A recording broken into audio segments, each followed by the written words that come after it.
जय माँ मंगला आज भिडियोटी स्टार्ट करुच्ची माँ मंगला ना नहीं कारण आज थिला मंगलार फास्ट पाली से मु गाधे पाधे रेडी है टिके पोटी सिमेट हेइथिली बोली केमिति लगुची कहिबे कमेंट करी। आज मु बहुत खुशी थी कारण एत सारा फूल आनी बोली तो एत सारा फूल को मो माँ को एत सुंदर भाव में सजाई देली तो मोर तो आखि उठू नाला। तो आपण मानकर केमिति उठिबे कहले कमेंट रे जानिबे केमिति लगुची।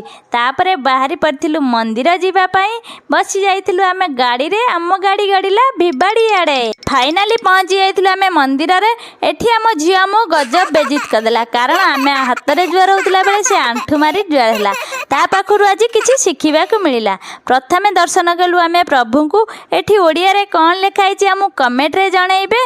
तापरे पहुंची जाइथिलु मां का पाखरे प्रसाद लगाइलु। तापरे कुआडे गलु देखिबे नेक्स्ट वीडियो रे। सब्सक्राइब कर देबे। रहिलु आशा रे। जय जगन्नाथ।